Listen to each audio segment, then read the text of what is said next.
12-minute topic is an intro to story basics using real moments from your own lives, talents, fears, problems, and mentors.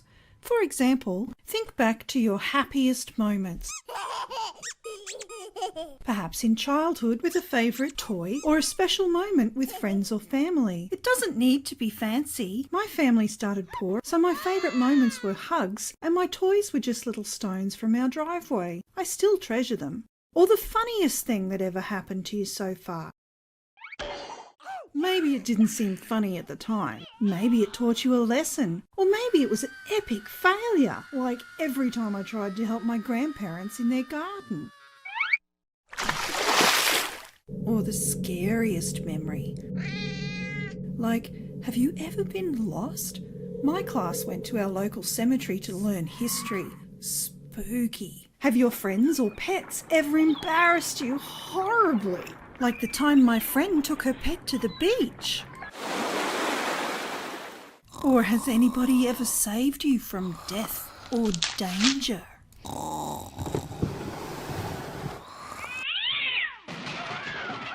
Inspiring times?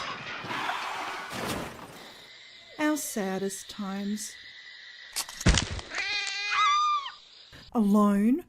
Or with somebody? Maybe it actually happened to you? Or maybe you were just a witness? Either way, these oldest and strongest memories can be the most valuable to us emotionally, and not just by selling them as stories for mere money. If we help others with our experiences, perhaps as a mentor, then the value of each precious moment is also magnified. For example, let's go back in time a bit. Weird but true. I started out as a real dunce at school. Not naughty. I always did as I was told, but I was very shy and quiet, except when I tripped over something. Very clumsy. And I never seemed to get anything right. I felt like my whole class was getting smarter, except me. It got so bad I used to hide in the toilets crying every lunchtime. Until one day a new grade 5 teacher, Mrs. Burns, gave us a test and I got a minus score. How did I do that, you might think? Well, Mrs. Burns was fierce and scary, and she always seemed to be yelling at me to pay attention. She took me aside after the test and told me I not only got every question wrong, I also misspelled my own name at the top of the page. Obviously she hated me. She told me if I didn't learn the times tables over the 2-week Easter holidays and know them off by heart by the time I got back to school, she was going to demote me to grade 3. I was already the tallest girl in my class, so this terrified me. I trudged home crying, silently panicking. But as I turned the last corner, I saw Mrs. Burns parked in our driveway. She was telling my parents. So for the next 2 weeks' holidays, I had to sit down in the backyard under the mulberry tree reciting my times tables all day, all night, one new times table every day. Meanwhile, most kids had forgotten everything over the holidays. So I shot from bottom of my whole grade right to the top. Crikey, what a boost to my confidence. The next time Mrs. Burns shouted, "Anita, pay attention to the blackboard," I was feeling brave enough to ask, what's a blackboard? Yep, bizarrely, I'd made it all the way to grade 5 without being able to see it. To me, it just looked like part of the wall, and I couldn't see chalk much at all. That's when Mrs. Burns realised I needed glasses. And I finally realised that she wasn't fierce. She was fiercely frustrated that she wasn't getting through to me. And she wasn't scary. She was scared for me. She was scared for my future. She turned out to be the most awesome, caring teacher in my whole life. So I really hope you get to have a great teacher like that in your life too. Anywho, learning the times tables made maths start to make sense. That gave me the confidence to try memorising other things like spellings too. And then English made sense. So I basically shot to the top of the class and stayed there for most subjects ever since. 10 years later, I felt the itch to write a book, something with action, excitement and explosions. Of course, it got rejected. The editor said I needed more kissy, smoochy scenes. Blech. But that was before I understood what they really meant about emotional roller coasters. Wahoo!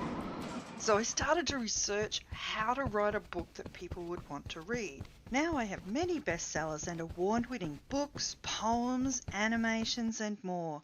So this writing course is packed with all the most awesome tips and shortcuts that I found along the way. And if you use them, you'll be able to improve your marks, maybe even sell your homework. I'll show you how. So quick recap and reflect how this can help you.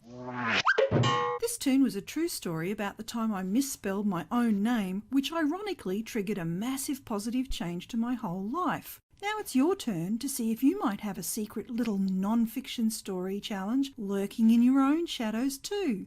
Perhaps with some handy mentors hovering nearby or little fun motivations to help you along the way.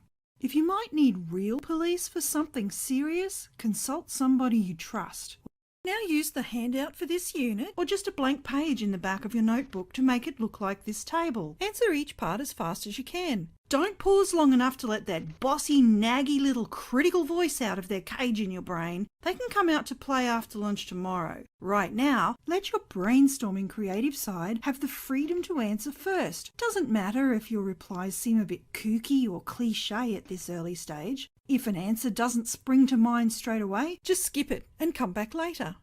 Yes, you can start now while I'm talking. Let's do it together. I'll fill out mine as an example for yours. This first part is for things you enjoy. Your positive motivations. For me, that's swimming, playing with my pets, relaxing weekends with my family. Think about where. For me, swimming anywhere. River, beach, or even just a wheelbarrow with a hose. What about fears? Things we naturally avoid. Too many to list perhaps. I feared being noticed as the tallest in my class, getting put back to a shorter grade, falling. Oh, and I need 4 here because spiders. Spider! Phew.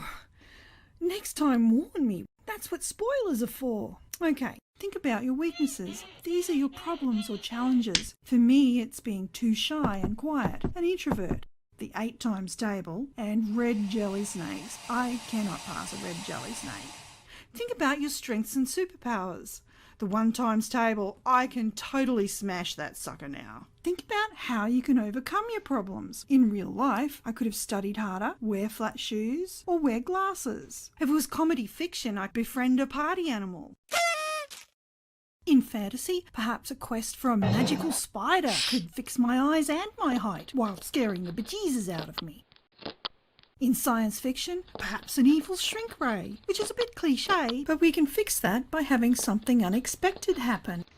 Ah! Spider, spider, spider! Mentors. For this situation, I needed my teacher, parents, and an optometrist. But for your problems, who would be great to have on your side? Normally, in life as in fiction, our mentors can only help us part of the way. In fiction, especially stage plays and movies, they often die horribly before finishing the last lesson. Thus, we are doomed to complete the hardest part of our quests using our own skills and ingenuity. Just as I did, slaving away in my backyard for 2 weeks, tortured the whole time by everybody else having holiday fun around me. And voila! Instant story ingredients. We've used a real situation to inspire a character with talents, flaws and fears. A place to start where they like or fear, a goal or motivation, a mentor, helper or other way for them to learn, and an extra problem or complication that needs more effort to solve. Use them for fiction or non-fiction. Take 2 more minutes to finish brainstorming the table if you haven't already. If you get stuck for ideas, keep your bossy inner critic locked away. See if your class can help brainstorm creative solutions to your problems or suggestions for mentors. If you get more than one good suggestion for a plan to beat the problem and can't choose, then try a quick survey of your potential market. Do this simply by asking your class or family to raise their hands to vote for each suggestion which appeals to them the best. And yes, they can vote more than once if they like more than one idea too, or they can raise both arms if they're really keen on one. Count arms and you can nearly always spot a clear favourite. If not, perhaps you need more time to brainstorm a third solution as a tiebreaker. Please note, you do not need to write this whole story. It's just one example of how to brainstorm ideas from real life. Maybe you'll choose parts of it for the story you publish at the end of this course, or maybe you'll prefer ideas you get during other activities. Either way, congratulations! You have just completed your first bonus unit. Ta-da! Phew! Thank goodness nobody watches the credits. My feet are killing me. You missed a lot of emotions on the roller coaster and brainstorming all the multiple ways to profit from truth in stories. Nah, we'll cover all that in other units. For now, just throw in 2 bonus handouts and let them jot notes about anything that might be relevant to their own stories later. That should be enough to burst their little brains with fresh ideas for now. Wait, are you still recording sound? Quick, turn it!